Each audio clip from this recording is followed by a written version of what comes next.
यदि आप लॉ पढ़ना चाहते हैं तो कहीं और क्यों जाना। हमारे ऐप को डाउनलोड करें और लॉ पढ़ें। नमस्ते सदावत्सले मातृभूमि। चर्चा करने जा रहे हैं हम बंगाल की। बंगाल सरकार इस स्टेटस पर आ चुकी है कि वो जो संघीय ढांचा भारत का है उस ढांचे को भी मानने को तैयार नहीं है। वो केंद्र की सुप्रीमेसी रहती है, जिसको हम पूर्व में चक्रवर्ती सम्राट कहते थे। केंद्र की जो सुप्रीमेसी रहती है, कॉन्स्टिट्यूशनल सुप्रीमेसी रहती है, उसको भी हम मानने को तैयार नहीं है। ऐसा लग रहा है कि वो बंगाल को अलग देश की तरह ट्रीट करने लगी है और वो पश्चिमी बांग्लादेश नाम का एक देश समझने लगी हैं।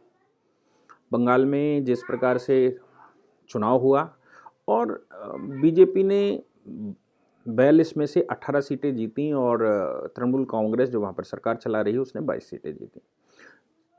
इस चुनाव में बहुत ज़्यादा मार्जिन नहीं था और बहुत ज़्यादा फ़र्क नहीं आया। कुछ परसेंट 2-3% वोट अगर बढ़ता तो उस वोट बैंक से ही वहाँ पर मेजॉरिटी पार्टी बीजेपी बनकर आ सकती थी। विधानसभा चुनाव सामने खड़ा हुआ है। 2021 में वहाँ विधानसभा चुनाव है। हम सब जानते हैं कि हमारे पूरे देश में मौसम वैज्ञानिक पाए जाते हैं, पॉलिटिकल मौसम वैज्ञानिक पाए जाते हैं।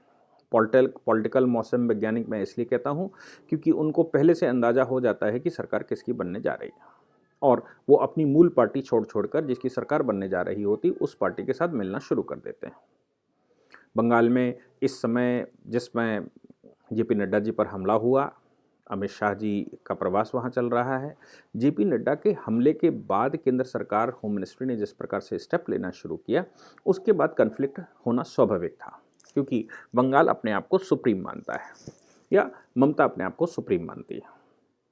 जो 3 अधिकारी उनके सुरक्षा में थे, वो 3 अधिकारियों को डिप्यूटेशन पर बुलाया गया। जो डिप्यूटेशन का अधिकार as per the IPS cadre rules 1954 या आईएएस कैडर रूल्स 1954 के क्लॉज 6 में पावर केंद्र को दे रखी है। केंद्र अधिकारियों का यूपीएससी से चयन करता है, अपॉइंट करता है और बाद में वो डिप्यूटेशन पर राज्य को भेज देता है।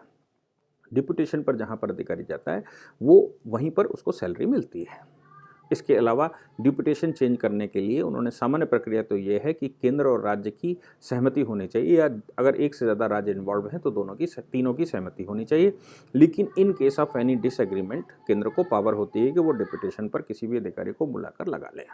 3 अधिकारियों को बुलाना ममता को, क्योंकि वो ममता की चटुकारिता में लगे हुए थे, इसलिए ममता को वो नागवार महसूस हुआ और उन्होंने उसके विरोध में बिगुल फूंक दिया। यहाँ तक कि प्रदेश का डीजीपी और प्रदेश का मुख्य सचिव, इन दोनों को भी होम मिनिस्ट्री ने तलब किया और कहा पूरी घटना की जानकारी हमको दीजिए।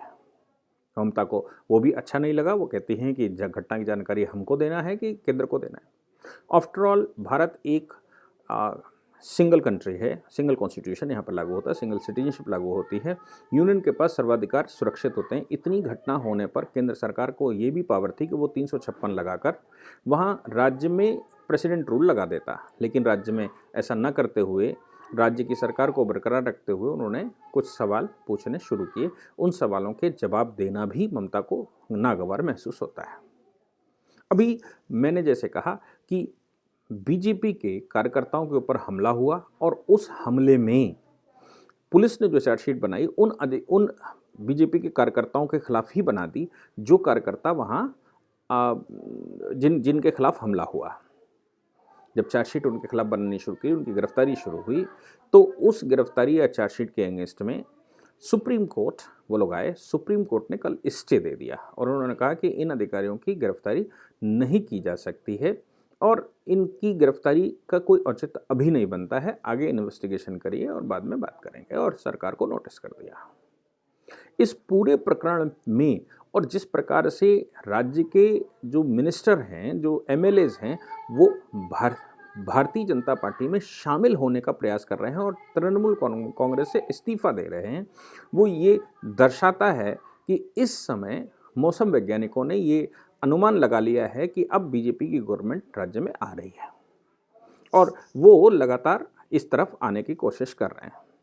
लेकिन मैं बीजेपी का तो समर्थक जरूर हूँ, लेकिन मैं बीजेपी के बिहाफ पर बात नहीं करता। लेकिन मैं एक चीज़ ऑब्ज़र्व करता आया हूँ कि पहले वहाँ कांग्रेस की सरकार हुआ करती थी, वो माइग्रेट करके लेफ़्ट में आए। लेफ़्ट की सरकार के बाद जब लेफ़्ट का पाला कमज़ोर होता दिखाई पड़ा, ममता बनर्जी वहाँ पर भारी दिखाई पड़ी, तो वही मौसम वैज्ञानिक सब ममता बनर्जी के साथ चले आए और कैडर वो लेफ़्ट का जैसा था वैसा ही कैडर बना रहा। यानी कि राज्य में बहुत कुछ आमूल-चूल परिवर्तन नहीं हुआ। कांग्रेस के बाद लेफ़्ट, लेफ़्ट के बाद ममता। तो कुल मिलाकर मुख्यमंत्री बदला लेकिन कैडर नहीं बदला। और चूंकि लेफ़्ट का कैडर नहीं बदला, और लेफ़्ट का कैडर के लिए मैं आपको बता दूं कि पुलिस प्रशासन में पावर होने की बजाय हाजिरी होती है एरिया कमांडर के पास, जो लेफ़्ट का एरिया कमांडर होता है, या ममता का वो अब आजकल बन गया है। ममता का जो एरिया कमांडर है, उस एरिया कमांडर के यहाँ डिस्प्यूटों का सलूशन निकलता है और एसपी, एसएसपी और कमिश्नर उनके यहाँ आकर हाजिरियाँ लगाते हैं। ये एडमिनिस्ट्रेटिव फिलॉसफी है। वो वही लोग, मैंने जब बंगाल का दौरा किया तो ये सामने आया कि वही लोग जो लेफ़्ट के समय पर पंचायत डाला करते थे, वही लोग तृणमूल कांग्रेस के समय पर भी पंचायत डालकर बैठते हैं। पहले वो लेफ़्ट में हुआ करते थे, लेफ़्ट के कैडर में हुआ करते थे, आजकल वो ममता के कैडर में है। अब ऐसी परिस्थिति में ममता वहाँ बैठ जरूर गई हैं, लेकिन काम तो वही चल रहा है जो सेपरेटिस्टों का पहले चला करता था। अब बीजेपी वहाँ पर बाहरी जनता की नज़र में दिखाई दे रही है, तो वो लोग बीजेपी में भी आने का प्रयास कर रहे हैं। अब सरकार अगर वहाँ पर बदलती है, और ये मैंने जहाँ तक दौरे किए हैं उनसे पूरी संभावनाएं हैं कि सरकार वहाँ बदल जाएगी। लेकिन ये लोग जब इस पार्टी में आ रहे हैं तो ये बीजेपी की जिम्मेवारी बनती है कि वो ये विचार करे कि ऐसा ना हो लेफ़्ट का कैडर बीजेपी का कैडर बन जाए और पश्चिम बंगाल में वही कैडर दिखाई दे जो कभी लेफ़्ट के समय पर दिखाई देता था, फिर ममता के समय पर दिखाई देता है, और अभी वो भविष्य में बीजेपी के में दिखाई दे। ये भारतीय जनता पार्टी को विचार करना होगा। जब कोई एमएलए वहाँ पर छोड़ रहा है, आप पार्टी में शामिल करिए, कोई समस्या नहीं है, लेकिन उसका कैडर अगर आपने बरकरार रखा और उसको महत्व दी, तो फिर ये संभव है कि सरकार बीजेपी के बनने के बावजूद वो लोग अपनी ठानें अपनी करें और लोकल लेवल पर पुलिस को वो प्रभावित करें, एडमिनिस्ट्रेशन को वो प्रभावित करें। हाँ, ये भी संभव है कि केंद्र में चूंकि विश्व की सबसे बड़ी पार्टी या देश की इस समय की सबसे बड़ी पार्टी होने के नाते इतना प्रभाव वो लोग नहीं डाल पाएंगे, और अगर वो प्रभाव डालने की कोशिश करेंगे, चूंकि कैडर आप इनका ही अडॉप्ट कर चुके होंगे, तो फिर सरकार गिराने की संभावना भी बहुत कुछ दिखाई देंगी। क्योंकि इन लोगों को अगर टिकट दिया गया और इनको फिर से चुनकर लेजिस्लेटिव असेंबली में बुलाया गया, तो ये अलग विचारधारा है जो अभी पिछले दशकों से वहाँ प्रिवेल कर रही है, वो आपके साथ मिलेगी तो भी ये संभव है कि वो आपके ऊपर अपना प्रभाव छोड़ेगी, जैसा उन्होंने ममता के ऊपर छोड़ा। और ममता की सरकार गिरने की लगातार संभावनाओं की वजह से ममता उनके फेवर में हमेशा दिखाई देती रही, इसलिए ये संभव है कि वो ममता बनर्जी की तरह ही आपको भी प्रेशर में लेने की कोशिश करें, नहीं तो सरकार गिराने की कोशिश करें। इसलिए अगर वहाँ हवा बदल रही है, अगर वहाँ जनता आपके साथ खड़ी है, तो एटलीस्ट उनका कैडर मत अडॉप्ट करिए। अगर उनका कैडर अडॉप्ट किया गया तो फिर संभावनाएं बहुत कुछ गलत हो सकती है। हालांकि इसी प्रकार की कार्रवाई असम में भी हुई थी, और ऐसा लोगों को महसूस होता था कि असम में कभी भी बीजेपी की सरकार नहीं बन सकती, किंतु सर्बानंद सोनोवाल की जब सरकार बनी तो उन्होंने एक के बाद एक स्टेप लेने शुरू किए, और जो काडर पुराना वाला था उस काडर को नस्ते नाबूद कर दिया। सेम वही काम त्रिपुरा में भी हुआ। त्रिपुरा में लेकिन अभी भी चूंकि कैडर को कुछ हद तक अडॉप्ट किया गया था, इसलिए अभी भी वहाँ के मुख्यमंत्री को बिप्लब देव को वहाँ अभी समस्याएं हो रही हैं और लगातार उनका विरोध चल रहा है, क्योंकि कैडर लेफ्ट का था और लेफ्ट की वहाँ लंबे समय तक सरकार थी।